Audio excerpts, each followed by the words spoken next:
E boas noites. Boas noites, boas noites. Ah, muito bom ter vocês aqui para a gente fazer essa live da Semana do Divórcio com Respeito. Maravilha, pessoal chegando. Eu tô aqui me preparando e vou confessar para vocês que eu preciso achar um lugar para apoiar o celular. Acho que eu vou abrir aqui. Deixa eu tentar aqui nesses minutinhos que a gente está começando. Está chegando, pronto. Acho que assim deu certo. Acho que assim tá bom. Muito bom. Estou vendo aqui várias pessoas chegando, participando. Eu vou... Mandem seus comentários, que daqui a pouco a nossa convidada dessa noite, a doutora Renata Ferrara, vai chegar. E aí talvez eu não sei, acho que eu vou deixar os comentários aqui para a gente ir se falando ao mesmo tempo. Todos juntos. Que delícia, tanta gente da noite, da madrugada aqui conosco. Muito bom. Uma delícia ter vocês aqui. Vou pondo aqui o meu PIN das práticas colaborativas. Boas noites. Então, hoje nós estamos já na terceira live do dia. E olha só, nossa convidada da noite chegou, Renata Ferrara. Vamos chamar ela aqui para conversa. Aqui, vamos chamar. Para a gente começar o nosso papo da semana Divórcio com Respeito. Um tema que é tão caro aqui para nós, do Instituto Brasileiro de Práticas Colaborativas. E bem-vinda, doutora Renata Ferrara. Me ouve bem, Má? Sim, perfeitamente. Você também? Ótimo, também, tudo bem. Estou com dois fones, caso um fale, então. Eu estou aqui hoje sem fones, estou aqui, né, mais tranquila. Ai, que bom. Hora Teca chegando, tanta gente querida. Miriam Bobrov já está aqui também. Olivia Furst, Larissa Dantas Ruiz, que maravilha, estamos em boa companhia.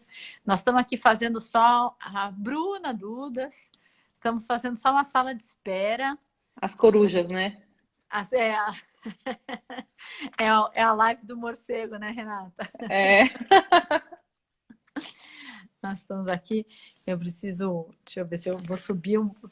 Não sei se eu queria mostrar que eu estou com um pin aqui das práticas colaborativas. Estou tentando achar um ângulo que apareça aqui. Dá para ver. Tá dando para ver? Sim, ele sobe e desce, mas dá para ver, sim. Então, ó, tentar. Ah, Eliana, minha amiga Viviane. Muito bem. Olivia, eu sei que também é das corujas, né, Olivia? Estamos aqui com o pessoal das 10 da noite. Muito bom, muito gostoso ter vocês. Mas essa vantagem de poder também ficar gravado, a gente poder assistir depois, né? E poder ver tudo que aconteceu durante o dia, esses papos todos tão importantes que estão acontecendo. Então é muito bacana a gente poder estar aqui juntos para essa conversa, né? E a semana vai de vento em popa, né? Tá super, as pessoas, acho que aquele movimento de onda mesmo, né? Muito bacana assistir, presenciar isso, participar. Exatamente, porque eu acho que o que é bacana, olha só, a Bia chegando aqui também. Eu acho que o que é bacana, Rê, vou dar mais 2 minutos para a gente começar aqui oficialmente a live, mas eu acho que a ideia divórcio com respeito é uma ideia que é agregadora, né? Eu acho que isso é que não importa qual é o meio que você faça o divórcio, o que importa é o respeito que deve haver entre as pessoas envolvidas, entre os profissionais envolvidos. Isso me parece que é algo em comum da toda a gente, né? Acho que é difícil alguém dizer, não, eu quero totalmente, eu quero falta de respeito, eu não gosto da história de ser tratado com respeito, eu quero destratar o outro, eu quero ser destratado. Espero que a gente não chegue nessa barbárie nunca, né? E que a gente já chegou em limites que a gente... Acho que, na verdade, acho que a gente já chegou em vários limites, né, Renata? E agora a gente está voltando a pensar, a se questionar, né? A se colocar nos eixos. Acho que isso é que é legal. Enfim, mas um prazer. Olha, Val chegando aqui. Muitos corações subindo. Corações subindo, exatamente. Muito gostoso. Muito, muito bom ter aqui. Carla chegando também. Muito gostoso estarmos reunidos com tanta gente nesta noite de terça-feira. Mariana, olha que gostoso. Nós duas, por coincidência, estamos em São Paulo, né, Rê? Sim. Mas aí a gente já tem as parceiras do Rio, Curitiba, agora Florianópolis. Que delícia tá vendo as pessoas do Brasil todas se conectando. Se a gente se a gente perdeu um pouco dos abraços, pelo menos a gente ganhou em conexão e em dimensões geográficas nessa pandemia, né? É o dezembro roxo, violeta, lilás, não sei qual a cor que a gente chama, mas pelo divórcio com respeito, né? Que a gente transforme isso num mês de lembrança desse mote que é tão importante, né? Exato. Bom, são 10 horas em ponto, então eu vou aqui oficialmente abrir a nossa live dessa noite, da Semana do Divórcio com Respeito, que está apresentando 3 lives diárias, sempre às 8 da manhã, à 1 da tarde e às 10 horas da noite.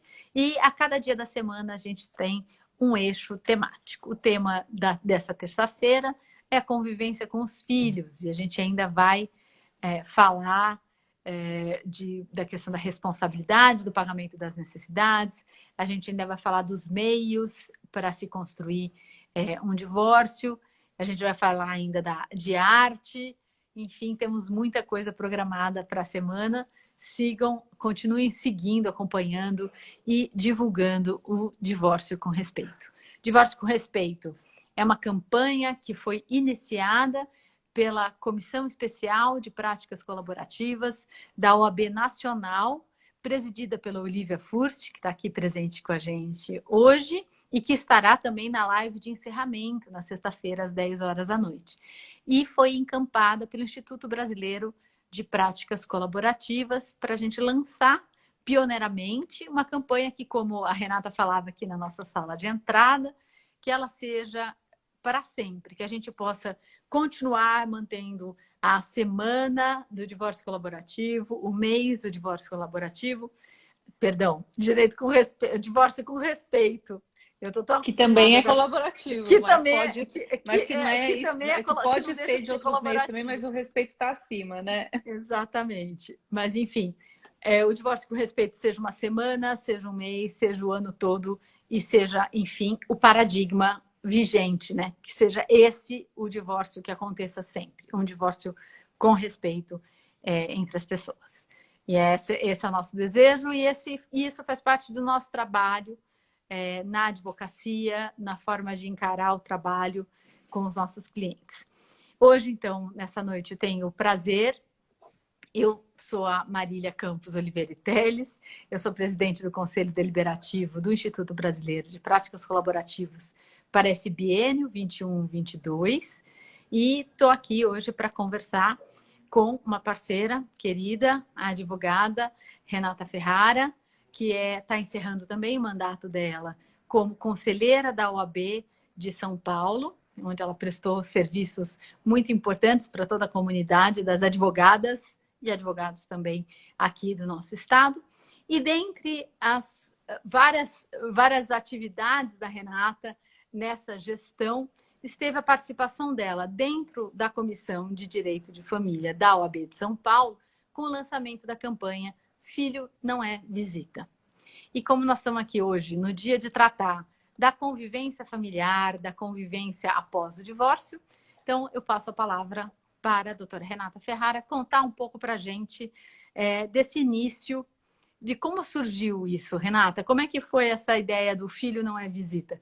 E só queria fazer um parênteses aqui antes, né? Porque acho que às vezes a gente que trabalha com direito de família, é especializado nisso, né?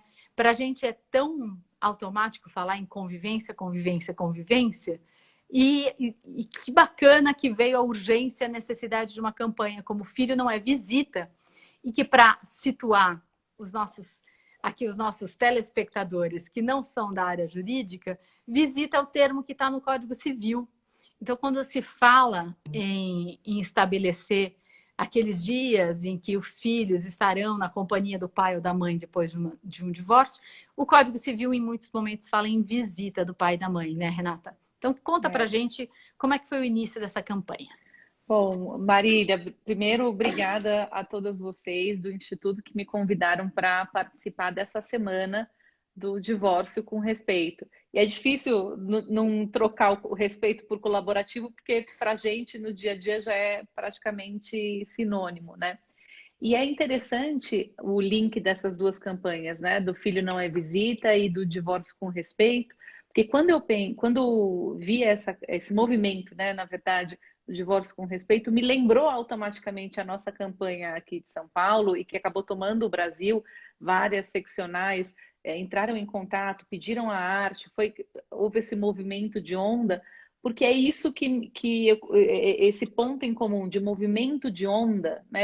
Como é que a gente pode reverberar, como é que a gente pode tocar as pessoas que estão à nossa volta, impactar positivamente o mundo, o nosso e das pessoas. Essa imagem da onda, para mim, está presente nas duas campanhas. E essa campanha Filho Não É Visita nasceu num insight, né? Nós estávamos o ano passado no primeiro congresso de mulheres familiaristas aqui na OAB de São Paulo, e eu estava participando de uma mesa, abrindo uma mesa, e falávamos sobre o judiciário não faz isso, o judiciário não faz aquilo, os juízes são retrógrados, o Ministério Público é atrasado. Então, a gente se falava muito do que os outros poderiam fazer e não fazem, né? O que as instituições poderiam fazer e não fazem. E aí eu me dei conta de que eu estava fazendo alguma coisa no meu dia a dia que era não esperar o que os outros estavam fazendo, né? Então, quando eu comecei, eu me dei conta que eu estava ouvindo as pessoas falarem o termo visita e aquilo me incomodava de tal jeito que eu estava sugerindo que as pessoas trocassem o termo. Então, numa audiência, por exemplo, quando a juíza apresentava o termo e a gente vai ler o termo, tá? Quando lia a visita, eu comecei a sugerir, olha, a senhora poderia trocar aqui o termo visita por convivência, porque visita traz uma carga, traz crenças de algo que não é importante, de algo que é superficial, de algo que a gente faz quando dá. E, na verdade, não é essa a intenção da convivência que existe entre o pai, a mãe e os filhos. E aí, neste momento, lá no Congresso, eu falei, gente, veja só, a gente precisa tentar mudar ao nosso redor. Então, não dá para a gente ficar esperando só o judiciário fazer ou as pessoas fazerem.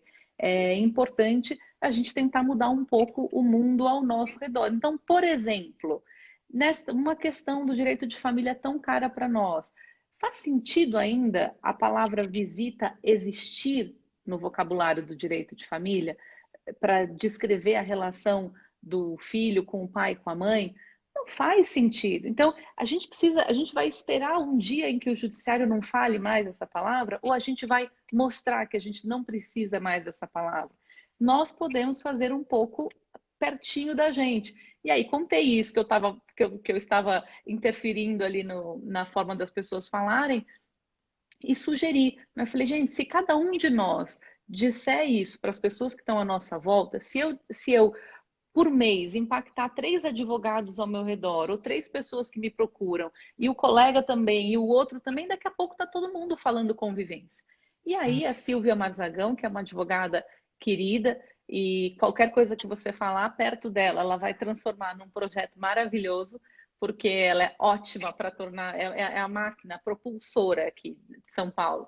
E ela falou, Renata, vamos fazer uma campanha, e aí surgiu essa ideia. E aí nós transformamos esse insight numa campanha mesmo, que o foco da campanha é trocar o uso da palavra visita por convivência. A gente até tem dificuldade, porque às vezes as pessoas falam, mas é só isso. Não, não é só isso. É tudo isso. Por quê? Porque quando a gente usa uma palavrinha simples para falar visita, a gente traz toda esses significantes que estão por detrás e automaticamente a gente está dizendo que alguém é mais importante que alguém. Então, se após o fim do casamento uma pessoa mora com o filho e ao outro resta a visita, automaticamente a gente está dizendo que o pai ou a mãe, um é mais importante do que o outro, que a relação de um com o filho é mais importante do que a relação com o outro. E foi assim, né? Enfim, respondendo um pouquinho, só contando um pouco, foi assim que nasceu essa campanha, com a ideia de extirpar do direito de família esse vocábulo, né? Visita. Maravilha, Rê. Eu estava pensando aqui, né, que a gente que trabalha justamente com as práticas colaborativas, com direito colaborativo, a gente absorve, né, o trabalho em equipe interdisciplinar, né? A gente sempre trabalha muito próximo das pessoas de outras áreas, notadamente da psicologia e das finanças, né? E pensando em psicologia, pensei em psicanálise. E o Freud sempre fala, né, que a psicanálise é um método de cura pela palavra, que nomear as coisas, dar nome ao que a gente sente, dar nome ao que a gente pensa, nos ajuda a elaborar e nos sentir melhor, né, que é esse o objetivo, digamos assim, da psicanálise. Então, a importância da gente dar o nome correto, né, para essa relação, como você bem falou. E falando em nome e nomear, eu queria te fazer uma pergunta. Como eu falei aqui, né, apresentando, o termo visita aparece ainda em vários momentos da nossa legislação. Como é que a campanha está pensando isso com relação a alterar o texto legal? Porque, evidentemente, é muito importante que a gente altere as nossas petições, que a gente altere né, a forma como a gente fala com os nossos clientes, como a gente fala com os nossos amigos, né? Alguém falou aqui, usou o termo aqui nos comentários, não, a importância do contágio, né? Da gente ser contagiante dessa ideia. Então, eu queria entender um pouquinho. A campanha pensa nisso em termos de alterar mesmo o nome na lei? Como é que vocês estão pensando isso? Sim, antes de te responder isso, você falou, né, da psicanálise, aí vou contar para vocês que no lançamento da campanha Filho Não é Visita, nós tivemos lá com a gente a Daniela Tepperman, que é uma psicanalista aqui de São Paulo, e uma das coisas muito bacanas que ela falou, além de falar sobre essa questão do nomear, é de que a gente não é que há garantias, né? Que a partir do momento que você deixar de usar o termo visita, você passar a usar o termo convivência, tudo vai se tornar uma maravilha. Não existe garantia, não existem garantias, mas fato é que a gente está tentando fazer alguma coisa melhor, né? E isso certamente vai ajudar. E esse vídeo do lançamento da campanha, ele está disponível no YouTube da OAB aqui de São Paulo. Depois posso compartilhar o link para a gente divulgar no perfil aqui do Divórcio com Respeito, porque vale muito a pena olhar o que os profissionais falaram ali naquele momento. E sobre mudar o termo, é uma proposta ambiciosa que está no nosso radar, passou pela nossa mente quando imaginamos a campanha. E por que é que a gente não partiu desde logo, né, para a elaboração de um projeto de lei, para a mudança do código, etc.? Porque a intenção era tocar num ponto em que não houvesse divergências, em que não houvesse impasses. Eu não conheci ninguém até hoje que, diante dessa ideia de dizer, olha, troque visita por convivência, porque com isso você está trazendo a relação do filho com os pais para algo que é viver com, né? Não é simplesmente fazer uma visitinha quando dá, se dá, é cuidar do filho quando ele está doente, é ajudar a fazer a lição. Nunca ninguém me falou, ai, Renata, não, eu prefiro visita, eu acho que é visita mesmo, não tem essa história de convivência. Que Porque bom! isso olha, para não dizer que nunca, uma vez numa audiência, uma pessoa me falou isso, mas é porque nós estávamos numa situação meio conflituosa, então me parece que foi uma atitude mais de revide, sabe? Talvez qualquer coisa que eu falasse naquele momento a resposta seria contrária. Aham. Mas, então, a ideia era fazer com que isso, isso se torne tão comum para a sociedade, para as pessoas, que a partir daí a alteração do texto legal seja uma consequência. Por quê? Porque o texto legal ele tem um local que ele fala convivência, lá no artigo 1584, parágrafo 3º, mas no restante ele traz o termo visita. Mas, a depender do contexto, a depender dos familiares, a depender de como ele é tratado, ele pode gerar ali no texto legal algum tipo de divergência. Então, Tá. a ideia era trazer essa noção de como é importante nomear corretamente, de como é importante, quando a gente deixa de usar visita, a gente passa a usar convivência, como a gente está trazendo o pai e a mãe para um papel de responsabilidade semelhante na vida do filho, para que depois a alteração do texto legal tivesse Tá. uma base social, as pessoas já pensar, como se fosse um clamor, sabe essa coisa? Tá. Assim, a gente já não usa visita, por que isso ainda está na lei? Vamos tirar? Então, é Aham. como se fosse uma consequência, mas faz parte, sim. E aí conto com a participação, divulgação e divulgação, né, da ideia e da palavra para que isso seja. Aqui, olha, a Beatriz Peneta está dizendo. Movimento que gera movimento, exatamente, né? É um movimento que faz com que a gente tenha depois ações aí mais para frente. A Bebel, que é inclusive profissional de finanças, fala, né, que só o fato da gente questionar o termo já faz Uhum. rever o conceito, né? Revisita a forma das relações e os padrões estabelecidos, né? É. Então, claro, evidentemente, esse fato tem um ganho mesmo. E E aí, na pandemia, isso ficou bem claro, né? Essa questão de como de como a gente está diante de uma visita, a gente está diante de uma convivência sim, efetivamente, né? Como foi importante, como as famílias que conseguiram fazer junto, né? Compartilhar, conviver, dividir as atribuições, conseguiram encontrar um caminho melhor para também passar por isso, né? aliás, falando da pandemia, eu queria te fazer uma pergunta, mas eu vou mudar, vou fazer duas. A Uhum. primeira, a primeira, na verdade, um comentário para você me dizer a tua opinião também, que eu acho que a pandemia trouxe uma questão que foi muito importante para os acordos de convivência de pais, mães e filhos, que muita gente, inclusive por causa da questão do contágio, da necessidade de você passar alguns dias isolados, né, o tempo para poder fazer o teste, enfim, o tempo de transmissão, eu vi na minha prática, lógico, na minha realidade, muitas famílias experimentando estar alternadamente na companhia dos filhos, né? Então, eu passo uma semana, eu passo 15 dias, faz o teste, troca para preservar as bolhas, o cuidado e preservar as relações nas famílias que tinham essa Uhum. possibilidade, claro. Então, eu achei que isso deu uma certa abertura para o nosso judiciário paulista, e eu só posso falar dele porque é aqui que eu trabalho, que é tão refratário com relação à alternância, né? A Patrícia Cadice, que é uma advogada aqui de São Paulo, está dizendo isso, né? Que até pais e mães em litígio começaram a dividir mais as responsabilidades.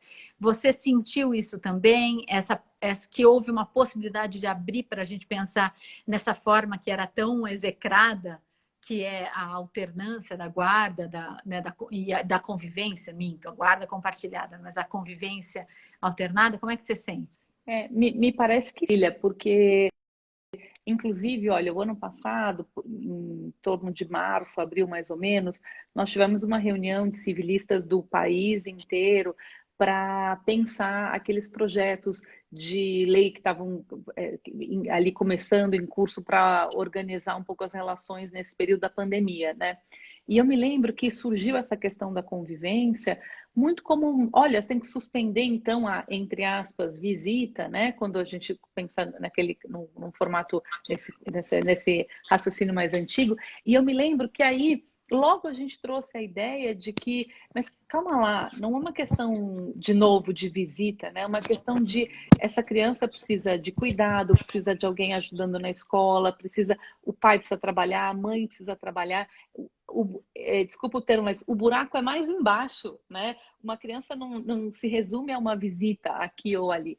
E aí, com o passar do tempo, a gente viu as famílias sim, precisando reorganizar a sua forma de dividir o tempo, de dividir as atribuições das crianças, e até as pessoas que estão no judiciário, né, que eu digo, quando eu digo isso, eu digo o juiz, o promotor, o etc., também provavelmente tiveram isso nas suas próprias vidas. Então, quer dizer, a pandemia ela é bem democrática, né, nesse sentido de que não tô entrando aqui, gente, daquela história, estamos no mesmo barco, estamos no mesmo mar e cada um no seu barco, não é isso, mas eu digo, atingiu a todos, trouxe dificuldade para todos, a cada um a sua maneira, e acho que isso sim, esse momento sim abriu um pouco o leque e a visão. Eu tenho sentido na prática menos, por exemplo, questionamentos do Ministério Público nos acordos ou nas modificações de acordo que buscam dividir um pouco melhor o tempo, né? Então, nossa, antigamente você tinha antigamente, né, um ano atrás, um pavor. As pessoas querem organizar ali 2 dias na semana com um, 2 dias com outro, o advogado já começa a ter pesadelo com como é que ele vai fazer aquele acordo ser homologado, porque o promotor, o juiz em São Paulo tinha uma ideia de que não, tem que ter uma residência base, ponto, acabou. E a Patrícia está aqui dizendo, né, que ela também sentiu que o Judiciário Paulista acabou flexibilizando um pouco isso. Então, acho que as pessoas puderam parar para pensar, e acho que o volume foi muito grande, né? Então, quer dizer, esses acordos de divisão de tempo mais equilibrado deixaram de ser exceções para serem mais estarem em volume maior no judiciário. Isso trouxe as pessoas a pensar também. Então, eu acho que sim, acho que a pandemia trouxe uma oportunidade para flexibilizar isso. Não sei se abre, né, se agora o judiciário aqui em São Paulo vai ser mais aberto para a questão da alternância, de guarda, enfim, que também é uma questão super polêmica, né? Quer dizer, em que medida a guarda alterna, em que medida isso é uma convivência diferente, né? Quer dizer, e aí é por isso que a campanha ela foge completamente disso. Ela não quer discutir guarda alternada, guarda compartilhada, ela quer só que as pessoas não usem mais esse termo visita para tratar todo mundo em pé de igualdade.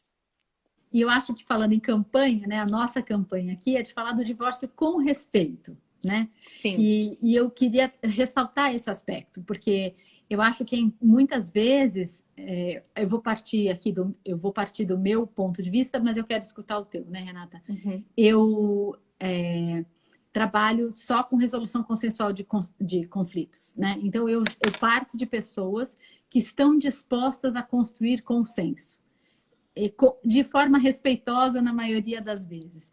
Mas eu acho que a ideia do divórcio com respeito, ela tem que ser encampada de uma forma maior pela sociedade e dentro do contexto que a gente está inserido, de que o Poder Judiciário é a instância de cuidado dos menores também, para que esse respeito seja também a autonomia da vontade das pessoas envolvidas na construção desse acordo, na construção do que vai ser a vida após o divórcio, né?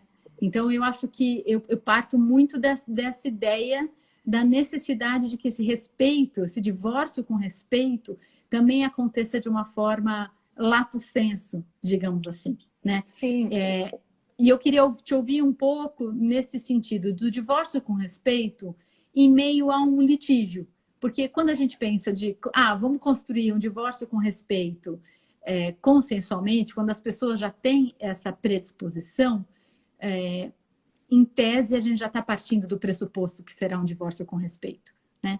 Como é que a gente pode trabalhar essa questão do divórcio com respeito, respeito ao direito dos filhos à convivência com pai e mãe, porque é importante a gente lembrar que é um direito dos filhos, os pais, pai e mãe têm obrigação de conviver, né, de fazer com que essa convivência aconteça.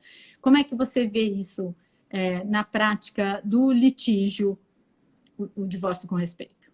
Marília, eu venho de uma escola, né, do direito de família, meu estágio, enfim, já me formei há bastante tempo e eu digo assim, é uma história uma escola mais beligerante, né? Na minha época, né? Digo, quando eu me formei, a gente não falava do divórcio colaborativo, a gente estava começando a ouvir falar em mediação, então isso está muito presente da minha história como advogada, né?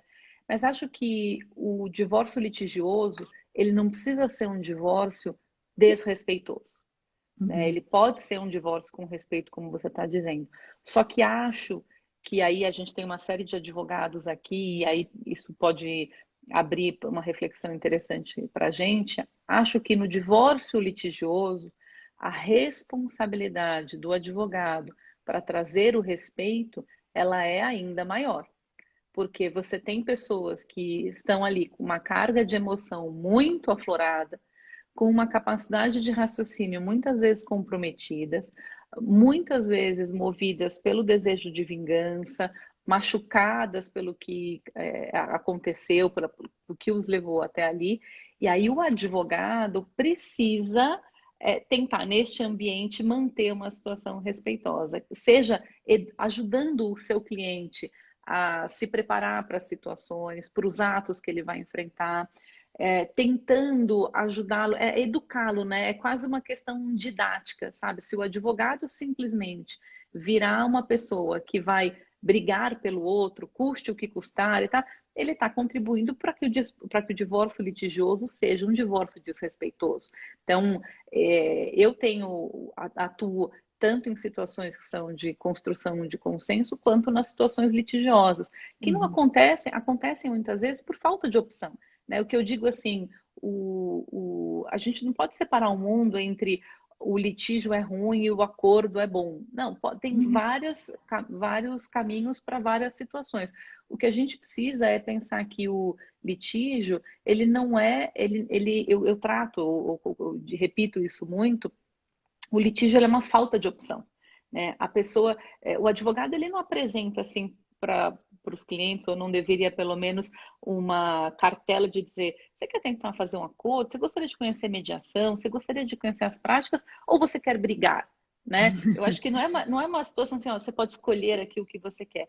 O litígio, ele sempre não conseguir organizar, por alguma razão eu não tenho condição de estabelecer essa conversa, então eu tenho uma situação litigiosa, né? Uhum.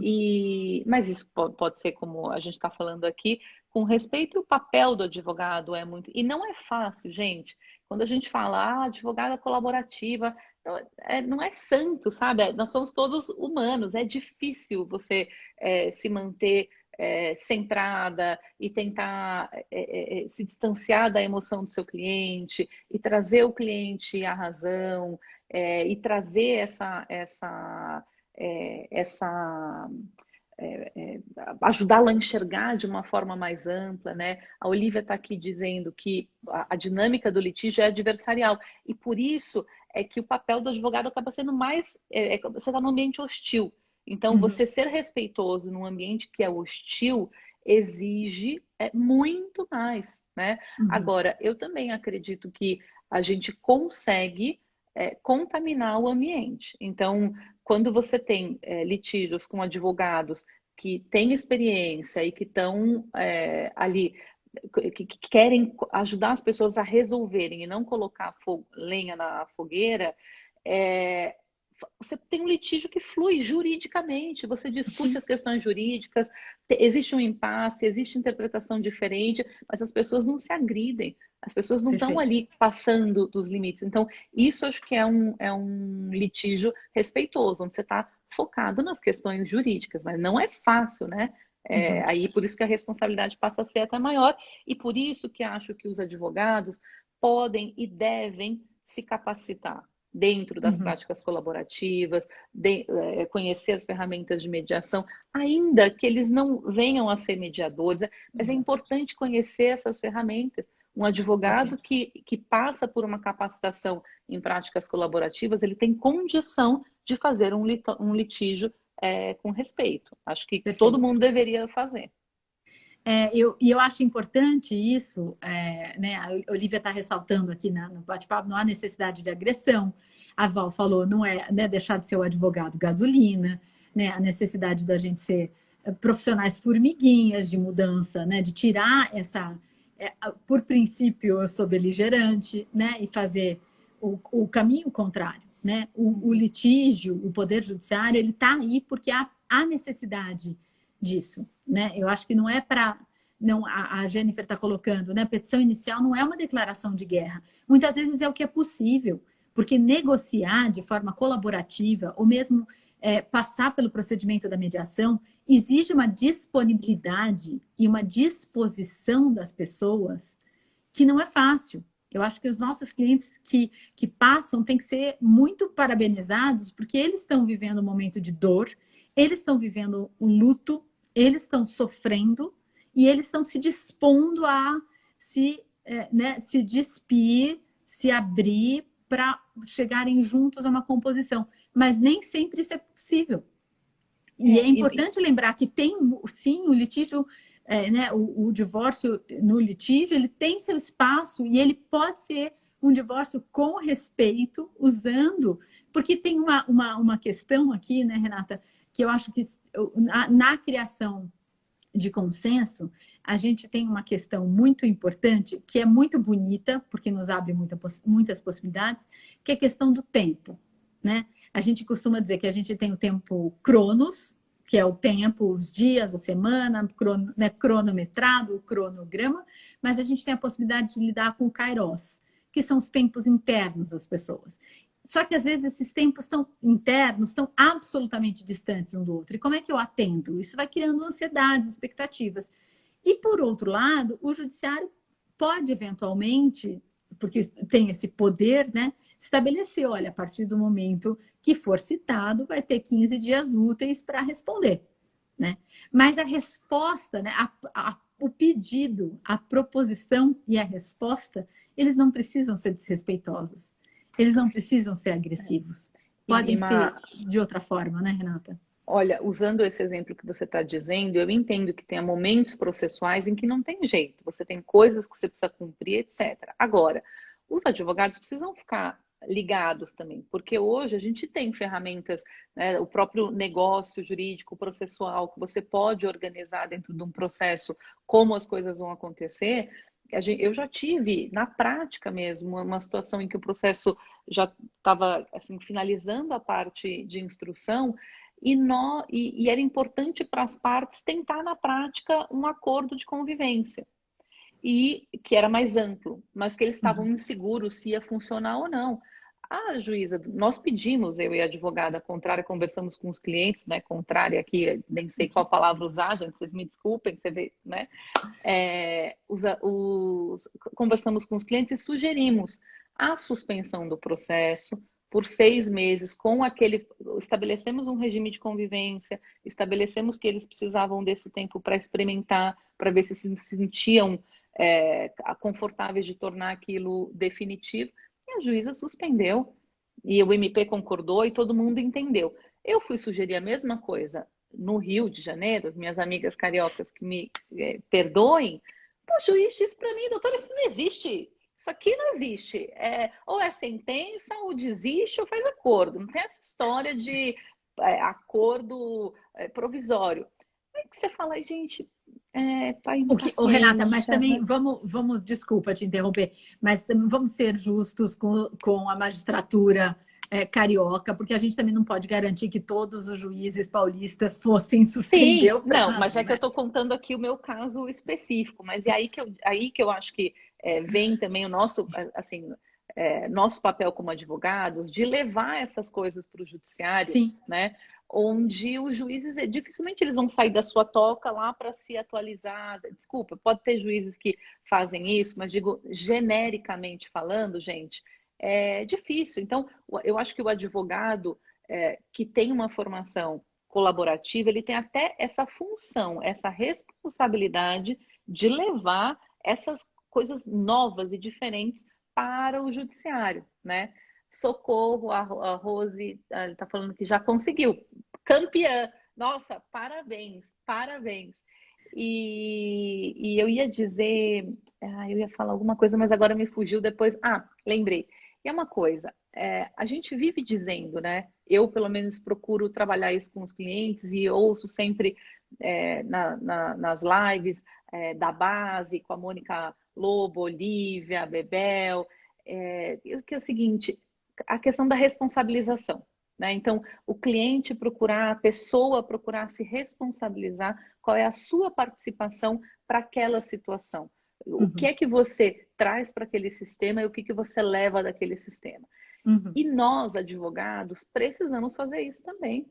Né? Qual é a nossa cota de responsabilidade para as situações estarem do jeito que estão? Né? Quanto você contribui para aquela situação beligerante, quanto você traz um pouco de luz para aquela situação e como você pode mudar. Puxa, você saiu de uma audiência que foi assim, temperatura alta, precisa sair dali e repensar a sua atitude. Quanto eu contribuí para as coisas escalonarem daquele jeito ou não? E poder repensar a sua atitude também. Não dá para a gente enxergar as coisas como se a gente não participasse disso. A gente participa, sim. Né? E é importante isso. É porque eu vejo que tem um monte de advogados aqui, então que eu acho que a gente tem que refletir sobre isso e divulgar também para as pessoas sobre isso, né? Eu acho que a ideia é assim, você não pode se permitir ser um instrumento, ser usado pelo seu cliente para manutenção, né, de uma situação que claramente está sendo danosa para aquela dinâmica familiar.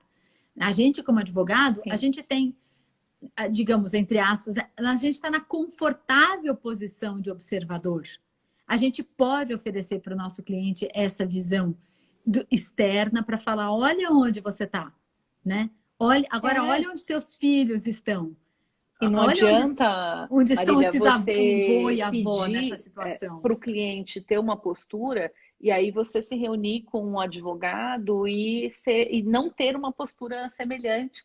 Então, numa audiência, perder a linha, sabe? Eu sei que é difícil, mas faz parte aqui e eu acho que refletindo que a gente consegue evoluir também nisso, né? Alguém pôs um comentário bem grande que me deixou até curioso aqui, que é A Marion, eu sei que ela é do interior, ela é uma advogada colaborativa, capacitada do interior do Paraná, e ela está dizendo que na cidade dela a prestação jurisdicional é sem nenhum tipo de humanidade no trato com jurisdicionados. Uma vara das famílias e a outra menos pior, é uma triste realidade. E aí, Marion, foi o que a Renata disse aqui, nós advogados, nós é que estamos espalhados também para poder mudar essa mentalidade. Porque se a gente for pensar, mesmo na carreira hoje, como a magistratura está estruturada no Brasil, essas pessoas nessas cidades pequenas, elas vão ficar por um período e provavelmente elas vão embora. Né? E como a Bebel está colocando aqui muito bem, a gente metacomunica como a gente quer ser tratado, né? Como os outros podem, através da nossa comunicação, como os outros podem se comunicar também. E isso é muito importante, né? E aí evidentemente, eu vou puxar a brasa aqui para minha sardinha, mas daí a importância, como, né, a Val escreveu aqui, letramento colaborativo e a formação nisso, que é formação de rede, né? A gente saber com quem a gente está trabalhando, a gente formar esse estudo, saber que pode ser de uma outra forma, para a gente ir se espalhando mesmo. Porque nós, advogados, acho que a gente tem a grande vantagem de uma capilaridade, né? de uma rapidez na comunicação. Olha quantos colegas bacanas. Aliás, mulherada sempre presente em peso aqui, muito gostoso estar trocando com tantas parceiras queridas aqui. Que é isso, a gente tem que ir provocando. Então, seja na audiência, como a Renata começou falando, doutor, mas será que podia trocar o termo, né? Ao invés de visita, vamos escrever convivência, né? Ou, e que tal se a gente pudesse fazer um acordo provisório para ver se funciona essa convivência dessa forma e depois a gente volta aqui para homologar o acordo definitivo. A gente tem tantas, né? Eu vi aqui a Cláudia Coelho do Rio colocando aqui ideias também. A gente tem uma possibilidade criativa muito grande. Né? Vamos usar, né? Eu acho que e disso que trata fazer um divórcio com respeito. Respeito, se a gente está se respeitando, a gente está criando um ambiente de confiança, e com confiança a gente consegue criar. A confiança permite a liberdade da criação, né? Você sabe que outro dia eu estava numa reunião com uma colega que eu não via há muito tempo, contemporânea minha, assim, minha idade e tal. E a gente estava organizando um acordo justamente de convivência. E chegou numa cláusula que falava do Natal, do Ano Novo, tal, e eu já vinha desenvolvendo um tipo de organização que tem funcionado bem para as pessoas, né? E aí ela falou: Nossa, Renata, que máximo isso aqui. Você sabe que eu estava outro dia, eu estava aqui quebrando a cabeça por um acordo. Ah, eu vou sugerir isso aqui, porque faz muito sentido e tal. Então, quer dizer, quando a gente consegue criar uma coisa que é uma ideia legal, que deu certo para aquela família, sabe, também vamos compartilhar, não vamos ficar guardando aquilo, não, isso daqui é uma pulo do gato que só eu sei dar, né? Então, é bacana você ajudar o outro, compartilha. Como é que você fez isso? Desenvolve aquilo, dá uma ajuda aqui, faz ali. E que cria essa onda mesmo, né? Como é esse movimento realmente aí da onda. E eu acho que a Larissa falou, né? A gente conhece o cliente também. Então, o advogado tem essa responsabilidade de saber como trazer as coisas para aquela pessoa, como lidar com aquela pessoa, como ajudar essa pessoa. Então, e nesse ponto que é o da convivência, que é tão na prática, né, gente? Às vezes você consegue organizar e você pode impactar a vida de uma criança no dia a dia. Se ela vai ver Sim. o pai ou não vai ver o pai, se ela vai ficar com a mãe, se ela não vai ficar com a mãe. E essa questão da convivência, e aí hoje, né, que é o tema dessa questão, e aí falando desse movimento, quando a gente tira essa carga, eu acho que a visita ela traz também o termo da disputa, né? Aquela É, história, é. quem visita, então, é o prêmio de consolação, é captis diminuto, a pessoa é menos pai, é menos mãe porque visita.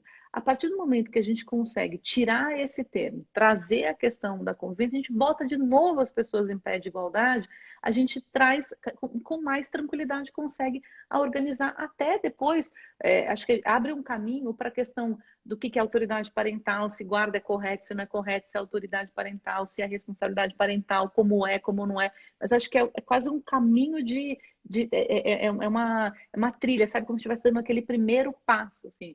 Vocês precisam realmente, as pessoas precisam botar aí, sabe? Bota um post-it no espelho do banheiro. Gente, hoje não vou falar visita. Se eu ouvir visita, eu vou falar para substituir por convivência. É muito importante mesmo. Uhum. A Mônica Lobo está trazendo aqui, ela trouxe aqui nas perguntas, né?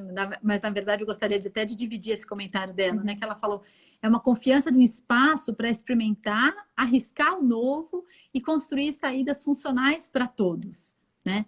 E eu gosto muito de uma definição das práticas colaborativas que eu já eu, eu ouvi em algum lugar e fui adaptando e gosto de repetir muito, mas tratam-se de soluções que não existiam até que todas aquelas pessoas estivessem juntas na sala construindo, né? Então, e eu acho que é essa possibilidade da gente, dessa criação conjunta. E aí, um termo que está super na moda hoje em dia, né, que é a coisa das narrativas. Quando a gente pensa em narrativa, a Miriam Bobrov, ela sempre propõe isso, né? A Miriam é profissional de saúde mental colaborativa, e ela fala assim, que história você gostaria que seus filhos contassem desse divórcio, né? E nessa história, eu me lembrei disso porque a Olivia colocou aqui, né, a coisa do coadjuvante. Nessa história, não dá para a gente ter vários protagonistas. Quem tem que ser o protagonista não são os clientes, afinal de contas, né? Que tem a possibilidade de fazer essa construção, de participar disso ativamente e serem protagonistas de uma bela história. Uma história que envolveu, afinal de contas, toda uma construção de uma família e que agora está se reconstruindo, né? E uma Para questão de um outro exemplo lugar. até, né? Que os pais podem, pensando nessa relação pais e filhos, né? Se você consegue transmitir para o seu filho a ideia de que, olha, nós tivemos problemas, nós estamos muito bravos um com o outro, mas nós conseguimos conversar e encontrar uma solução, é, que exemplo você está dando para essa criança? Organizando, conversando que se consegue construir alguma coisa.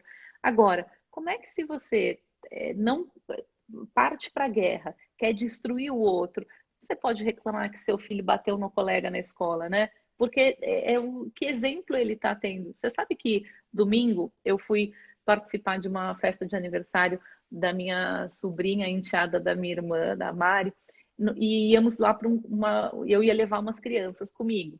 E aí, quando eu cheguei, eu percebi que tinha muitas crianças e eles precisavam se dividir em que carro iam. Aí eu falei, nossa, como será que eles vão fazer isso, né? Vou ficar aqui. Eu estacionei o carro, parei. Sério, sem brincadeira, as crianças viraram numa roda, começaram lá, Joaquim Pô, não sei o que, tá. Você vai para lá, você vai para cá. Eu falei, gente, olha que bacana, né?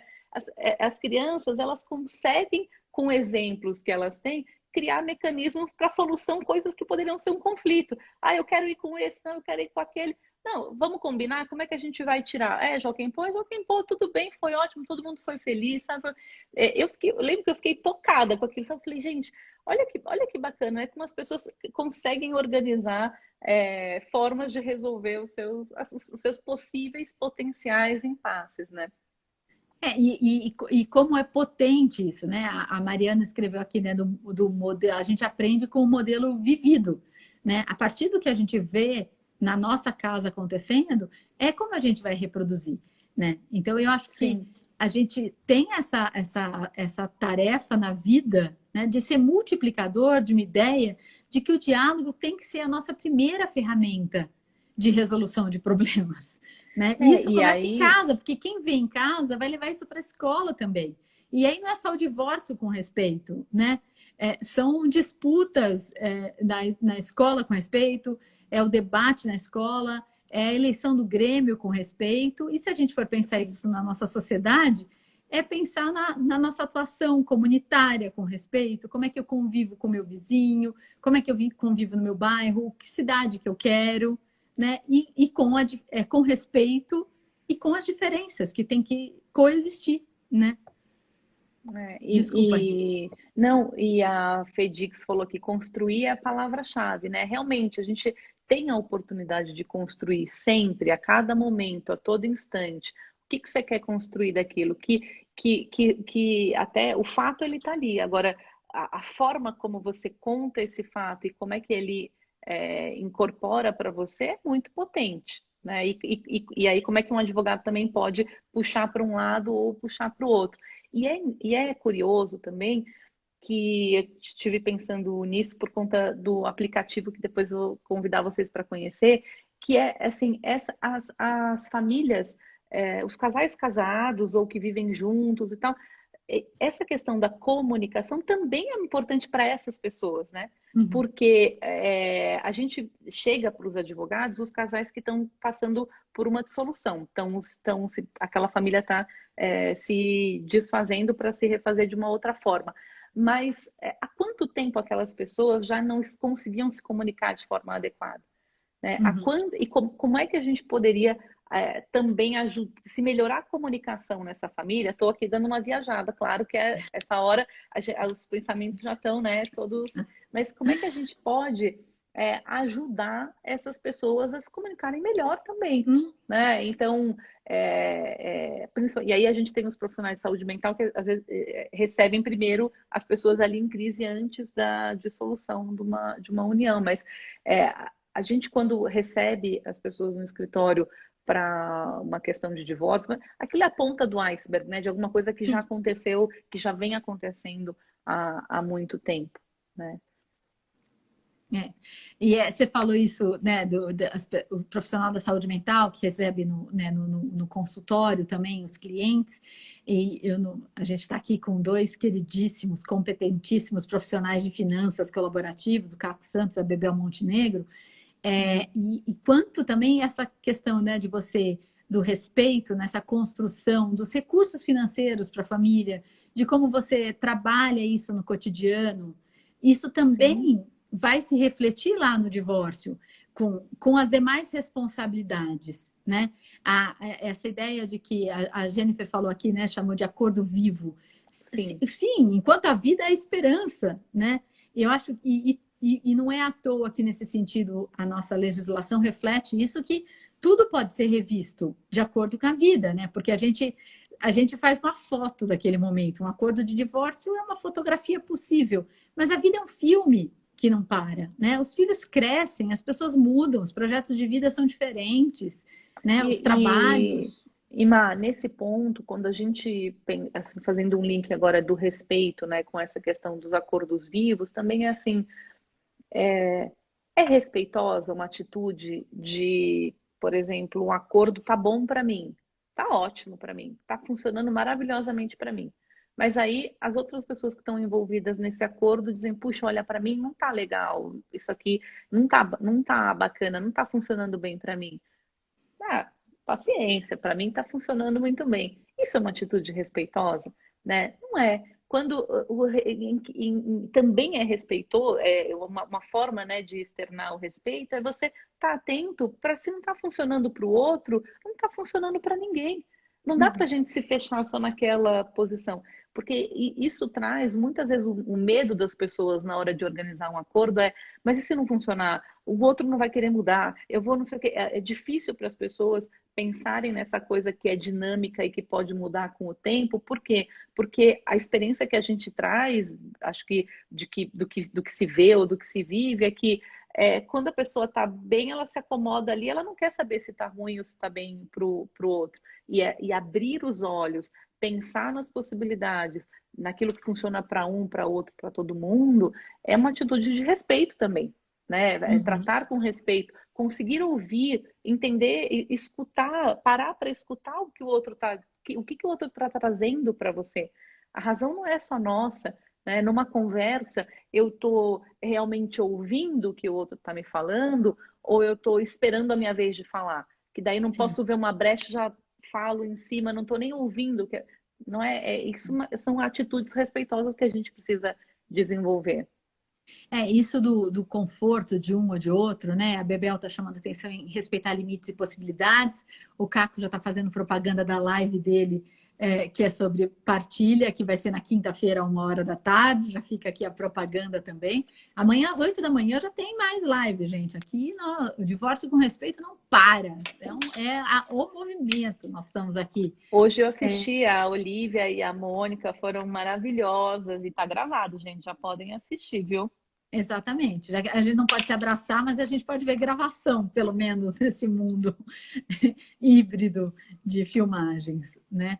Mas eu estava conversando com uma cliente hoje sobre essa questão, que no divórcio com respeito entra essa questão do que é consenso, né? Que é acomodar os diferentes interesses das pessoas envolvidas da melhor maneira possível numa solução com a qual todos possam conviver a médio prazo, né? Então, eu estava falando para a minha cliente, ela olhou assim para uma cara, eu falei assim, pensa que o melhor remédio que você tem para tomar é óleo de rícino, que vai sarar todos os seus males. Você vai tomar óleo de rícino 3 vezes por dia. Você fala, não, se isso vai ser bom, eu vou tomar. Quanto tempo você vai ficar tomando óleo de rícino de colherada 3 vezes por dia? Mesmo acreditando que aquilo possa ser bom. Não dá, né? Então, é isso. A gente não pode ter soluções baseadas em óleo de rícino aqui, né? Sim, sim. Renata, a gente entrou antes para fazer sala de espera e agora o Instagram está me dizendo que a gente tem 1 minuto e meio restantes. Ah, Então, que eu queria agradecer muito a tua presença, a presença de todo mundo que entrou nessa conversa. A gente teve aqui muita gente, eu estou muito feliz de saber que temos tantos companheiros corujões. Mas eu vou te dar a palavra para você dar o seu tchau, vai tá ficar bom. contigo a palavra. Mas como você falou uma coisa de onda, eu queria lembrar que o Goethe tem uma frase que ele fala que em relação a todos os atos de iniciativa e criação, no momento em que nos comprometemos definitivamente, a providência move-se também. Toda uma corrente de acontecimentos brota da decisão, fazendo surgir a nosso favor toda sorte de incidentes e encontros e assistência material que nenhum homem sonharia que viesse em sua direção. O que quer que você possa fazer, ou sonhe que possa, faça. Coragem contém genialidade, poder e magia. Comece agora. Maravilha, gente. Vamos começar agora, antes de dormir, divulgar ali o Filho Não é Visita, o divórcio com respeito. E agradeço a vocês, convido como último convite, queria que vocês pudessem conhecer um aplicativo que está surgindo aí, que é Os Nossos, para ajudar também nessa onda de melhoria da comunicação, para a gente poder impactar positivamente o mundo, porque o mundo não é meu ou seu, é nosso, não é? E amanhã, às 8 horas da manhã, a gente está aqui de volta no @divórcio colaborativo, divórcio com respeito, para E continuar os colaborativo. nossos papos.